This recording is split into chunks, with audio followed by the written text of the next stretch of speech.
नमस्कार दोस्तों, रोहित है। दोस्तों, आज हम लोग उपस्थित हुए हैं आपके सामने जनरल स्टडीज़ पेपर 2 को लेकर। अगर आप देखेंगे, जो बीपीएससी का मेंस का परीक्षा होता है जिसमें कुछ परिवर्तन किया गया है, उसमें जो सबसे इम्पॉर्टेंट सेगमेंट है वो है ए से। और अगर आप मुझसे पूछेंगे कि सबसे जटिल सेगमेंट कौन है, तो सबसे जटिल सेगमेंट निस्संदेह जनरल स्टडीज़ पेपर 2 है। जनरल स्टडीज़ पेपर 2 में क्या होता है कि जैसे जनरल स्टडीज़ पेपर 1 में क्या है कि अगर कोई इंजीनियरिंग बैकग्राउंड का लड़का है या किसी और बैकग्राउंड का लड़का है, तो जनरल स्टडीज़ पेपर 1 में डीआई में अच्छा स्कोर कर लेता है। और उसमें लगता है कि हिस्ट्री वाला सेगमेंट आता ही है, कुछ लोगों को लगता है। और भी जो सेगमेंट्स हैं, करंट अफेयर्स वाला सेगमेंट है, वो डुएबल होता है। पर अगर आप पेपर उठाकर देखेंगे तो जनरल स्टडीज़ पेपर 2 बहुत ही जटिल हो जाता है। जैसे कि एक क्वेश्चन था कि how the idea of the Hindutva is against the secularism, or how far do you agree that the idea of Hindutva is against the secularism? ये सब जो क्वेश्चन हैं बहुत ही डाइसी क्वेश्चन बन जाते हैं। और अगर आप पेपर उठाकर देखेंगे तो इस पेपर में लोगों का नंबर भी कम आता है। तो चूंकि यह टास्क बहुत चैलेंजिंग था, चूंकि मार्केट में जितने भी बुक अवेलेबल थे, एक्स थे, वाई थे, जेड थे, टॉपिक को कवर तो कर रहे थे, पर जो टॉपिक का जो बुल्स आई हिट करना था उसको नहीं हिट कर रहे थे। टॉपिक पूछता है राम, टॉपिक पूछता है आम, जवाब है इमली। तो वो एक बहुत ही मुश्किल काम हो रहा था। तो हम लोगों ने इसको एक चैलेंज के रूप में लिया और हम लोगों ने ये डिसाइड किया कि हम लोग टू द पॉइंट आंसर देंगे। यकीन मानिए, मुझे कहने में बिना कोई डाउट का, बिना लॉन्ग लपेट का ये कहना चाहते हैं कि यह बीसीडब्ल्यू का अभी तक का बेस्ट मटेरियल है। हमें कोई कहने में निसंकोच भाव नहीं है कि आप हम लोगों को इससे जज कर सकते हैं कि हम लोगों का एक टीम के रूप में बीसीडब्ल्यू टीम का जो अपना बेस्ट था हम लोगों ने अपना दिया है। इसमें अगर आप देखेंगे तो क्यूआर कोड अटैच्ड है।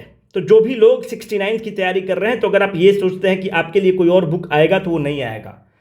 We are not into the business of the publication. Let me make the things very clear. We are not interested in publishing the books. We are not into the publication. We don't aspire to be in the publication. पर there are some area where you need to pitch in. आपको लगता है कि ये चीज़ market में नहीं है, आपको देना चाहिए क्योंकि एक लार्जर इंटरेस्ट में है। इसमें एक क्यूआर कोड डाला हुआ है। जैसे आप क्यूआर कोड को स्कैन करेंगे तो मानते हैं कि 68वीं का बीपीएससी खत्म होगा, तो 68वीं का बीपीएससी का जो क्वेश्चन होगा उसका मॉडल आंसर हम लोग को देना होगा। तो इस क्यूआर कोड को आप स्कैन करेंगे, मॉडल आंसर आपके पास उपलब्ध होगा। इसमें 350 पेज कंटेंट का है। इसमें इकोनॉमिक सर्वे जो जनरल स्टडीज पेपर 2 है, देश का इकोनॉमिक सर्वे, बिहार का इकोनॉमिक सर्वे, देश का बजट और बिहार का बजट, जो कि एक इंपॉर्टेंट डेटाज होता है आपको अपने आंसर को सब्सटेंशिएट करने के लिए, वो सारा चीज़ इसमें डाला हुआ है। इस चीज़ का ख्याल रखना चाहिए कि बिना मतलब वाला डेटा हम लोगों ने नहीं डाला है। जैसे एग्रीकल्चर पर पूछता है, बिहार पर पूछता है, तो जो बिहार का इकोनॉमिक सर्वे है, बिहार के एजुकेशन से जितने पोर्टल्स हैं, वो सारी चीज़ को हम लोगों ने कवर कर लिया है ताकि चीज़ें आपके लिए हैंडी रहें। वो कलर्ड पेज में 350 प्लस मुझे लगता है कि 30-40 पन्ना वो है, 40 पन्ना के आसपास वो रंगीन पन्ना कलर्ड पेज में है, जिसमें बिहार का बजट, बिहार का economic survey, national budget, national economic survey, सब चीज़ इंपॉर्टेंट पॉइंट जो मेंस के दृष्टिकोण से इंपॉर्टेंट है हमने डाल दिया है। अब जो भी 69th के लोग हैं, आप लोगों के लिए एक मैसेज बहुत क्लियर कट है। जैसे पीवाईक्यू हम लोग का बहुत अच्छा रहा, पीवाईक्यू फिर से हम लोग उसका सेकेंड एडिशन लेके आ रहे हैं। वो सेकेंड एडिशन इसलिए हम लोग को लेकर आना पड़ रहा है क्योंकि आप उसमें देखेंगे कि इस बार का पैटर्न बहुत चेंज किया है। 69th में चेयरमैन साहब ने साफ कह दिया है कि there will be no change of the pattern in the 69th BPSC. अगर बुक स्टॉक आउट हुआ, किसी भी स्थिति में आप कितना भी मैसेज करेंगे, हम लोग नहीं पब्लिश कर सकते हैं क्योंकि हम लोग को हिंदी मीडियम पर फोकस करना है। इंग्लिश मीडियम के लिए अब पेपर हो गया, अब इसका हम लोग को ट्रांसलेशन के लिए जाना है। तो ट्रांसलेशन गूगल ट्रांसलेशन से नहीं होता है, प्रॉपर ट्रांसलेशन के थ्रू होता है। तो अब हम लोग हिंदी मीडियम पर फोकस करेंगे। बुक शॉर्ट किया, इसके लिए आप जिम्मेवार हैं। हम लोग किसी भी स्थिति में बुक को पब्लिश नहीं करेंगे, रीप्रिंट नहीं करेंगे, because it consumes a lot of our resources और इसका input to the output ratio बहुत कमजोर होता है। आपको साफ बिना लॉन्ग लपेट में कह रहे हैं। दूसरा बात, जो भी 69 के लोग हैं, इसको आप खरीद लीजिए। क्यूआर कोड से जो भी अपडेट रहेगा आपको मिल जाएगा बिना कोई दिक्कत का। अब बुक आप खरीदे कहाँ से? अगर आप चाहते हैं तो मुखर्जी नगर में तो कोई दिक्कत है नहीं, बुक वर्ल्ड एक दुकान है और द बुक शॉप दुकान है, वहाँ पर बुक अवेलेबल है।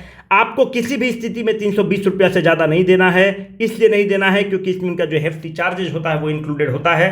अगर आप ये किताब 700 ग्राम 750 ग्राम के आसपास का किताब है, अगर आप कुरियर में ही देखेंगे तो कुरियर में 124 रुपया से 175 रुपया तक आसपास कुरियर में लग जाता है।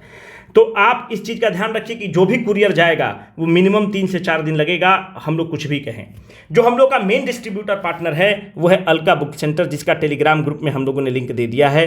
तो आप अलका बुक सेंटर के पास जाइएगा। अलका बुक सेंटर बिहार के किसी भी कोने में बुक को डिलीवर करवा देगा, beat Hazaribagh, beat Vaishali, beat Bhagalpur, beat Aurangabad, वो आपको 1 से 2 दिन के अंदर आपके जो लीडिंग बुक स्टोर्स हैं वहाँ पर अवेलेबल करा देंगे। अभी जो किताब है 3 बजे के बाद से अलका बुक सेंटर पर अवेलेबल हो जाएगा। मगध एक्सप्रेस से बुक जा चुका है और बुक अवेलेबल हो जाएगा। It is one of the best book, आप जरूर इसको लीजिए। बिना हिचकिचाहट के हम बोल रहे हैं, जैसे एक स्क्रिप्टिव पॉलिटिक्स वगैरह वाला क्वेश्चन था, इसलिए बोल रहे हैं लेने के लिए क्योंकि इसमें हम लोग के लिए बहुत चैलेंजिंग काम था इस तरह का उत्तर लिखना, क्योंकि इसका आप उत्तर अगर आप देखेंगे जो बिहार से रिलेटेड है कहीं अवेलेबल है ही नहीं। हम लोगों ने 30-30, 40-40 डॉक्यूमेंट एक टीम के रूप में हम लोगों ने पढ़ा, फिर जाकर एक एक उत्तर बना है। तो बहुत ही चैलेंजिंग था, मज़ा भी बहुत आया, सीखने को भी बहुत मिला। ये सबसे इम्पॉर्टेंट है कि GS2 में बहुत सीखने को मिला। और यह किताब आपको पता होना चाहिए कि BPSC 60 से 70% क्वेश्चन रिपीट करता है। अगर इन क्वेश्चंस को अगर आपने अच्छे से कर लिया तो बिना निसंदेह इंटरव्यू का कॉल तो आपके पास आ ही जाएगा। पुनः रिपीट करते हैं, एसे को सीरियसली लेना, क्योंकि 69 में सारा खेल एसे का होने वाला है। अगर आपने एसे को सीरियसली नहीं लिया, फिर आप बाद में जीवन में ये नहीं कहना कि कोई बताने वाला नहीं था। हम नहीं बोलते कि मेरा ऐसे कोर्स लो, बिल्कुल नहीं, ऐसा थोड़ी कि हम धरती पे सबसे अच्छा पढ़ा रहे हैं। आपको अगर एक्स कोचिंग पर भरोसा है, उसका टेस्ट सीरीज ले लेना या कुछ और करना, 20 क्वेश्चन लिख के एक बार चेक करा लेना। वाई पर भरोसा है, उसके पास चल जाओ। जेड के पास भरोसा है, उसके पास चल जाओ। लैम्डा के पास भरोसा है, उसके पास चल जाओ।